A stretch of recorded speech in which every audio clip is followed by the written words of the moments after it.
കൊച്ചുമ്മാടെ വീട്ടിലെ രണ്ടാമത്തെ ദിവസത്തെ വിശേഷങ്ങളാണ്. രാവിലെ കഴിക്കാനായിട്ട് പുട്ടും പഴവും മുട്ടയും ചായയൊക്കെ ആയിരുന്നു. അങ്ങനെ അതൊക്കെ കഴിച്ചിരുന്നപ്പോഴത്തേക്കും നമ്മുടെ കുറച്ച് റിലേറ്റീവ്സും കൂടെ എത്തിയിട്ടുണ്ടായിരുന്നു. അങ്ങനെ ഓരോരുത്തരായിട്ട് കിച്ചണിലോട്ട് കയറി ഓരോ സെക്ഷൻ അങ്ങ് ഏറ്റെടുത്തു. അതുകൊണ്ട് പിന്നെ ജോലിയൊക്കെ വളരെ പെട്ടെന്ന് തന്നെ കഴിഞ്ഞു. പക്ഷേ ഇതിൻ്റെ ഇടയ്ക്ക് നമ്മൾ പായസം വെക്കാൻ മറന്നു പോയിട്ടുണ്ട്. എന്നാലും നമ്മളത് വിടത്തില്ല. അത് ഇതിൻ്റെ ഇടയ്ക്ക് തയ്യാറാക്കുന്നുമുണ്ട്. അങ്ങനെ നമ്മുടെ ഊണിനുള്ള സംഭവങ്ങളെല്ലാം സെറ്റായി എല്ലാവർക്കും കഴിക്കാനായിട്ട് ടേബിളിലോട്ട് എടുത്തു വെച്ചിട്ടുണ്ട്. അങ്ങനെ എല്ലാവരും കൂടി ഒരുമിച്ചിരുന്ന് ഫുഡൊക്കെ കഴിച്ചു. ഫുഡൊക്കെ എല്ലാവർക്കും ഒരുപാട് ഇഷ്ടമായി.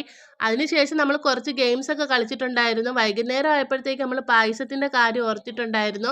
അങ്ങനെ പായസം വെക്കാനായിട്ട് അവിടെ തൊട്ടടുത്ത് തന്നെ ഒരു പഴയ അടുക്കള ഉണ്ടായിരുന്നു. അവിടോട്ട് പോയി പായസമൊക്കെ നമ്മൾ വെച്ചു. ബാക്കി കാര്യമൊക്കെ കൊച്ചുമ്മ നോക്കിക്കോളാമെന്ന് പറഞ്ഞു. അങ്ങനെ പിന്നെ ഇപ്പുറത്ത് നമ്മൾ ചായയും കടിയൊക്കെ കഴിക്കുന്നുണ്ടായിരുന്നു. അങ്ങനെ സന്ധ്യ ആയപ്പോഴേക്കും നമ്മുടെ പായസമൊക്കെ റെഡിയായി. എല്ലാവർക്കും വിളമ്പിയൊക്കെ കൊടുത്തു. പിന്നെ പോകാനുള്ള നേരമായി. അങ്ങനെ എല്ലാവരും പോകുന്നതിന് മുമ്പ് കുറച്ച് ഫോട്ടോസും കാര്യങ്ങളൊക്കെ എടുത്തിട്ടുണ്ടായിരുന്നു. സബ്സ്ക്രൈബ് ചെയ്യണേ.